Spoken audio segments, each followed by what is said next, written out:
2 তারিখেও ভয়াবহ পরিস্থিতি ছিল।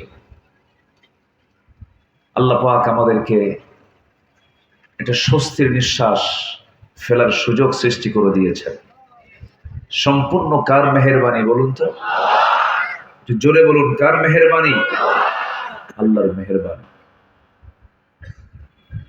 আমি এখানে বসেই মাহফিলের উদ্দেশ্যে এসে যেখানে আমি অবস্থান নিয়েছিলাম, এক মুরব্বীর সাথে কথার এক পর্যায়ে আলহাজ হাবিবুর রহমান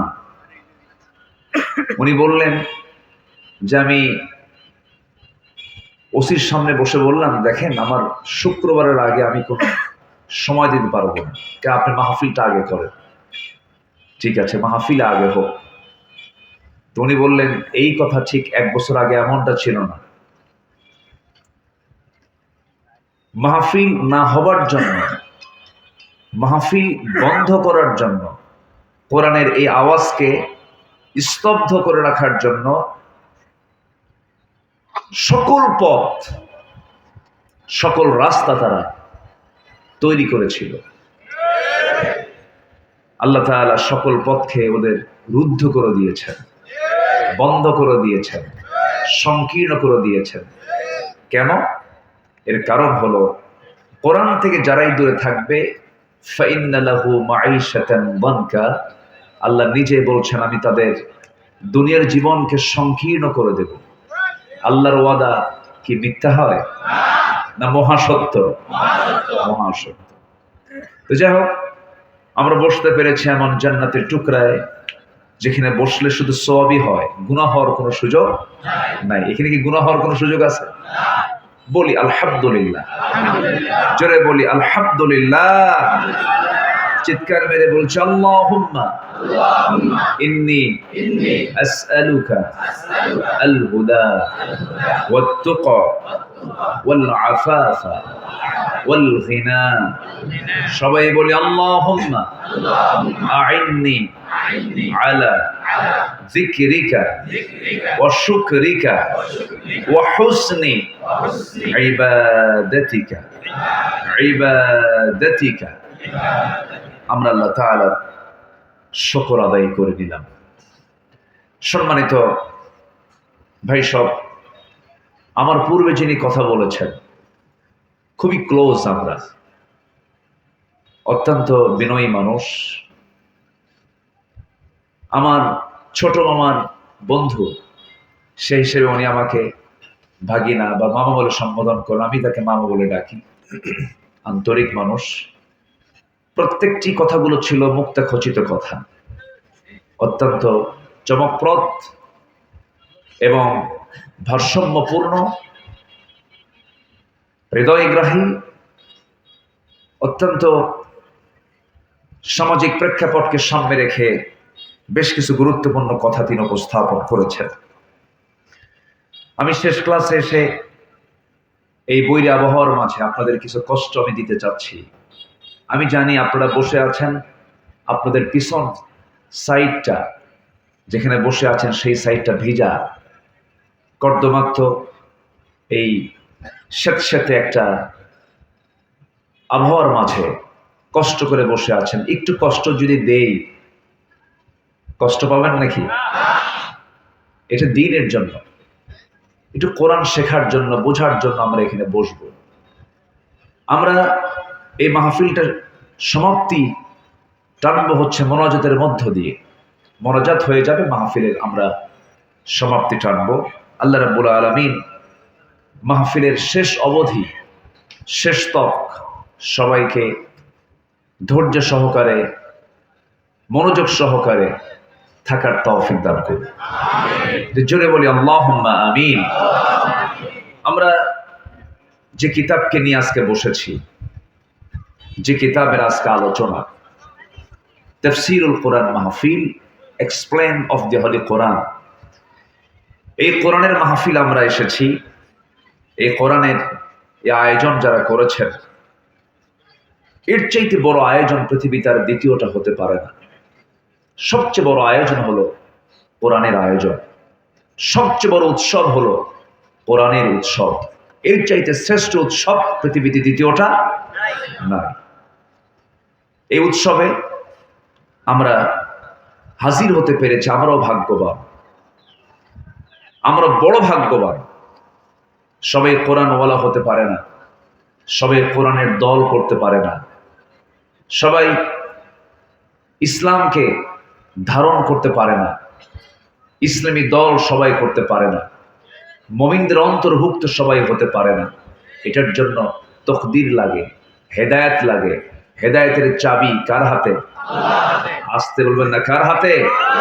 আসুন আমরা আল্লাহর কাছে একটু হেদায়েত চাই, যেটা আমরা নামাজে সব সময় পড়ি।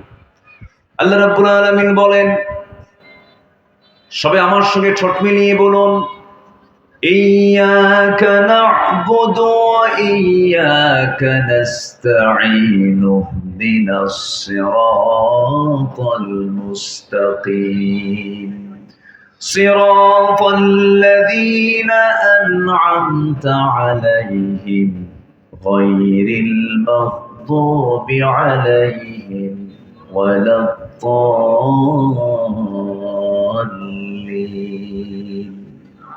এরপরে তুই জোরে বলি আমিন। আল্লাহ তাআলা, তোমারই ইবাদত করি, তোমার কাছে সাহায্য চাই, সরল পথ, সঠিক পথ তুমি আল্লাহ আমাদের দেখায় দাও। তাহলে হেদায়েতের মালিক 16 আনা, 15 আনা না, 14 আনাও না, হেদায়েতের মালিক 16 আনা যিনি, তিনি কে? আসতে বলবেন না, তিনি কে? হেদায়েত আল্লাহর কাছে চাইতে হবে। ইয়াহদি আল্লাহু মান ইয়াশা, আল্লাহ যাকে চান তাকে হেদায়েত দেন। আপনি জোর করবেন, পারবেন না, জোর করে পারেন নাই। আল্লাহ রাসূল পর্যন্ত চেষ্টা করেছেন, চাচা কালেমা পড়েন, আবু তালেব বলেন মুহাম্মদ, জাফররে দিয়ে দিলাম, আলীকে দিয়ে দিলাম, 2 ছেলে আমার, তো তোমার দলই আছে, আমারও যেতে হবে। চাচা, লাহা মা কাসাবাত ওয়া লাকুম মা কাসাবতুম, সে যা অর্জন করবে তা, আপনি যা অর্জন করবেন আপনার, আপনার আমলনামা নিয়ে আপনাকে জান্নাতে যেতে হবে। আবু তালেব বলেন, মুহাম্মদ হাসবুনা, আমার জন্য যথেষ্ট, আমার আব্বা আম্মা যা দিয়ে গেছে, অর্থাৎ আমি বাপ দাদার ধর্মের বাইরে যেতে পারবো না। এরকম জাহেল এখন মনে হয় নাই? আসতে বলবেন না, আছে না নাই? বাপ চোরের দল করে গেছে, ছেলেও চোরের দল করবে। বাপ চাঁদাবাজির দল করেছে, সেও চাঁদাবাজির দল করবে। এরকম আছে না নাই? দল বাপ দিয়ে চলবে না, বাপ দিয়ে করা যাবে না।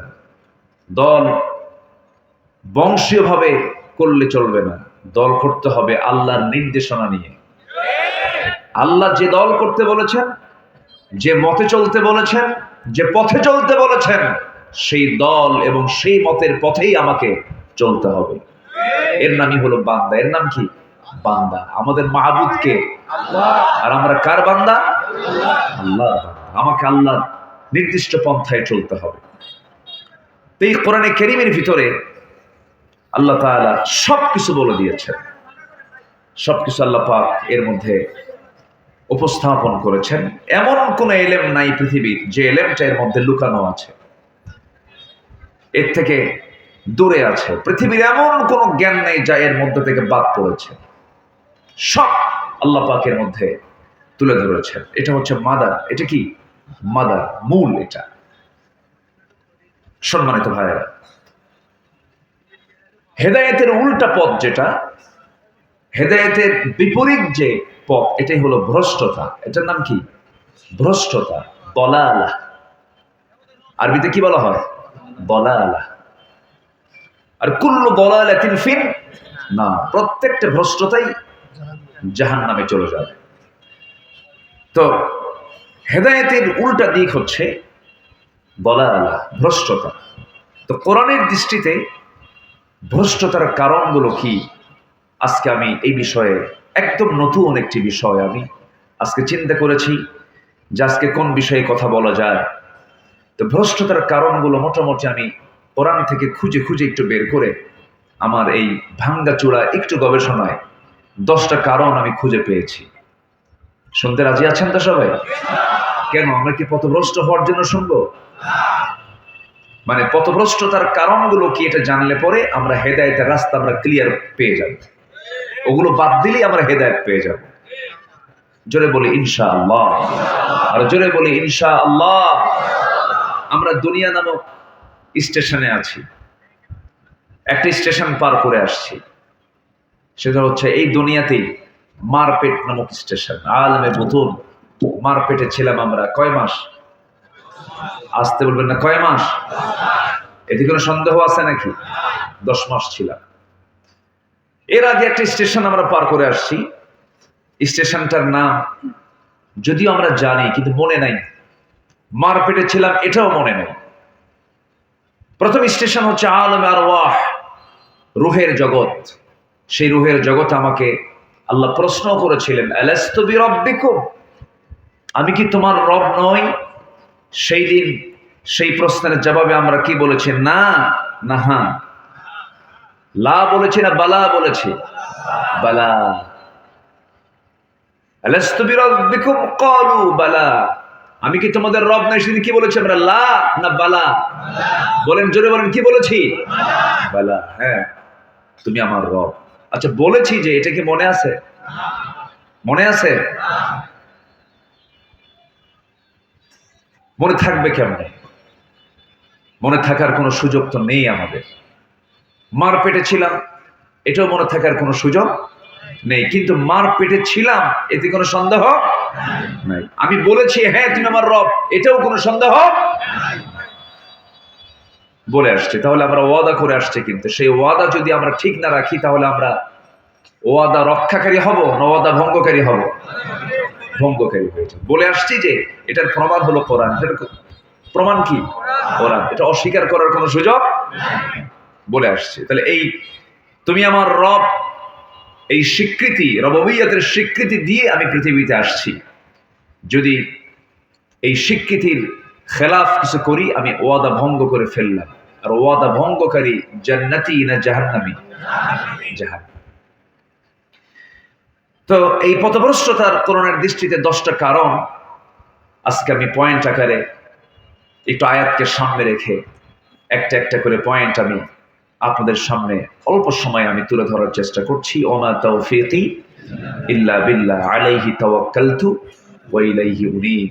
সম্মানিত ভাইয়েরা, আমরা বড় ভাগ্যবান, আমরা জিকির করতে এসেছি। আমরা এখানে কি করতে এসেছি? জিকির। কিসের জিকির? কিসের জিকির বলেন? আমার দেশে কিন্তু ভণ্ডামিও আছে, আবার কিছু আলোচকও আছে জিকির করতে করতে লাভ মারে, আছে কিনা? জিকির করতে করতে পায়জামা থাকে না, আছে কিনা বলেন? আবার জিকির করতে করতে এই বাঁশের আগায় গিয়ে বসে থাকে, আছে কিনা বলেন? এটা ঠিক না। এগুলো আমরা এরকম কোনো মানে ইতিহাস পাইনি, কোনো হাদিস পাইনি। এই পৃথিবীতে সবচেয়ে বড় আল্লাহওয়ালা ছিলেন হলো আল্লাহর নবীরা, সাহাবীরা। তাদের জিন্দেগি থেকে আমরা এরকম কোন পাগলামি দেখছি? আমরা আল্লাহর ভয়ে চোখের পানি পড়বে এতটুকু, আল্লাহর ভয়ে চোখ দিয়ে পানি ঝরবে এতটুকু, একটু আওয়াজ বের হবে, একটু কান্না বের হবে, লাফ মেরে আম গাছে ওঠা, জাম গাছে ওঠা, ভুল করে কিন্তু বড়ই গাছে ওঠে না। বড়ই গাছে কাটা আছে যে, এই হুঁশটা আবার ঠিকই আছে। মুহূর্তের মধ্যে এই চিকন একটা বাঁশের আগায় ওঠা, এটা কম কথা। আমি আমার ভাষায় প্রায় বলি, 1 সেকেন্ড 2 সেকেন্ডের মধ্যেই মানে বাঁশের আগায় ওঠা মানে কি, ও ছোট্টবেলায় ছিল পাক্কা নারিকেল চোর, এই জন্য পারে। এটা কোনো কৃতিত্ব নয়, এটা আল্লাহর ভয়ের জন্য নয়, এটা আল্লাহর মহাব্বতের জন্য, এটা আল্লাহর জিকিরের জন্য নয়। আল্লাহর জিকির যারা করে তারা প্রকাশ্যে কাঁদে না, তারা আড়ালে কাঁদে, সেজদায় পড়ে কাঁদে। আল্লাহ রাব্বুল আলামিন তার পছন্দের বান্দার কিছু তালিকা করেছেন, তাদেরই কিছু গুণও তুলে ধরেছেন। আল্লাহ রাব্বুল আলামিন সুন্দর করে বলছেন, তাবারাকাল্লাযী জাআলা ফিস সামাই বুরুজান ওয়া জাআলা ফীহা সিরাজান ওয়া কমারান মুনীরা وهو الذي جعل الليل والنهار خلفة لمن أراد أن يذكر